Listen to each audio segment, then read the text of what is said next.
La muerte de Fernando VII en 1833 abre un largo periodo de transformaciones de la vida española, puesto que va a dar lugar al nacimiento y a la consolidación de nuevas estructuras políticas, económicas, sociales y culturales.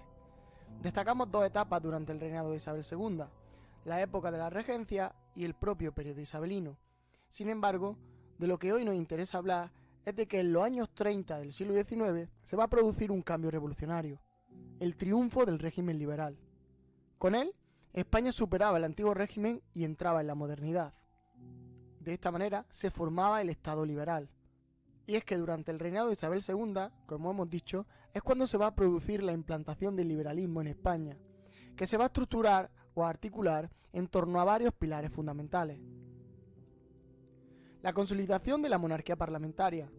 En las distintas constituciones que se van a dar durante todo el siglo XIX, se reconocen principios básicos como la división de poderes, los derechos individuales, la soberanía nacional, el sufragio o el pluralismo político.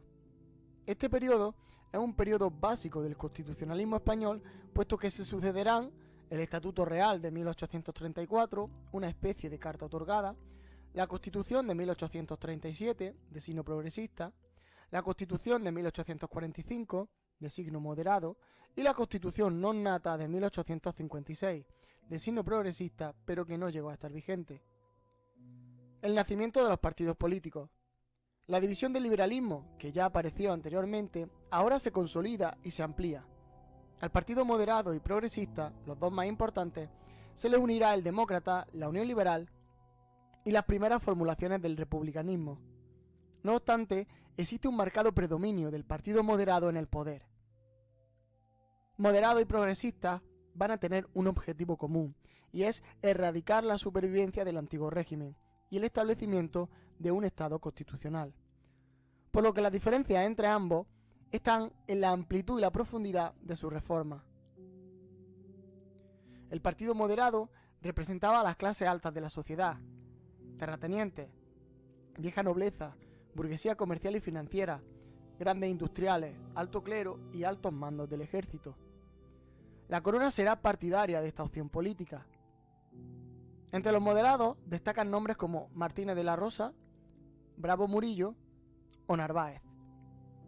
El partido moderado defiende la soberanía compartida entre el rey y las cortes, donde la corona tiene amplios poderes políticos. Derecho a la propiedad como base de la ordenación de la sociedad. Un poder legislativo bicameral, un senado elegido por la corona, con representantes de los intereses de los antiguos grupos dominantes, y el Congreso, elegido por sufragio censitario, donde votaban los propietarios y los mayores contribuyentes. Un Estado centralizado y un poder ejecutivo fuerte. Un Estado confesional católico.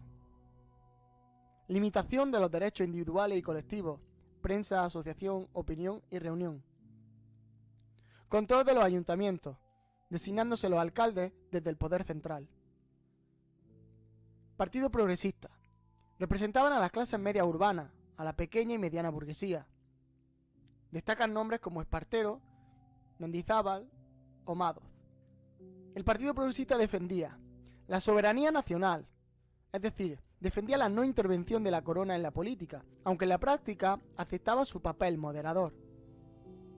Sufragio censitario, aunque con un cuerpo electoral más amplio, esto es, ampliar el sufragio a la mediana y pequeña burguesía. Defensa de los derechos individuales y colectivos, la libertad de prensa, de expresión, de imprenta, de asociación, de reunión. Limitar la influencia de la Iglesia Católica. Reforma agraria, defendían la desamortización de los bienes eclesiásticos. Descentralización administrativa, para reforzar los poderes locales. Así, los alcaldes y los concejales serían elegidos libremente. Partido Moderado y Partido Progresista fueron los dos grupos que protagonizaron el proceso político entre 1833 y 1868, aunque los progresistas solo participaron del gobierno en periodos cortos y siempre a raíz de una insurrección popular apoyada por un pronunciamiento militar. Pero en el último periodo del reinado de Isabel II surgen dos nuevos partidos que se añaden a los anteriores. Por un lado, la Unión Liberal surge del acercamiento del sector más moderado de los progresistas y del sector más progresista de los moderados, conformando así una especie de partido de centro. Su objetivo está en crear un encuentro entre libertad y orden. La base social, quienes le apoyan, son las clases medias. Destacan nombres como O'Donnell y Serrano. Y por otro lado, el Partido Demócrata, que surge del ala más radical del progresismo en 1849. Defienden el sufragio universal masculino, la separación de la Iglesia y el Estado, libertades amplias, sobre todo de prensa y de culto, intervencionismo del Estado y descentralización administrativa. Su base social está formada por obreros y algunos intelectuales. Destacan nombres entre los demócratas como Figueras y Pi Margall, que también defenderán en el futuro el republicanismo. El papel del ejército en la vida política española. La intervención del ejército en la vida pública española se convirtió en un arma decisiva de las grandes revoluciones políticas, activadas mediante el pronunciamiento militar. La resolución militar de la guerra carlista y la propia debilidad de la burguesía en España convirtieron al ejército en el árbitro de la situación política. Nombres como Espartero, Narváez, O'Donnell, Primo, Martínez Campos son más que ilustrativos. Actuaban como un brazo ejecutor de la conspiración política de turno que, tras los levantamientos, entregaba el poder a uno u otro partido. En el fondo, el ejército tenía miedo de entregar la decisión electoral directamente al pueblo. El militarismo, pues, marcó la vida política española ya desde los inicios de la Revolución Liberal. Cambios económicos, administrativos y sociales. En estos años se ponen las bases de la economía industrial, especialmente por los gobiernos progresistas.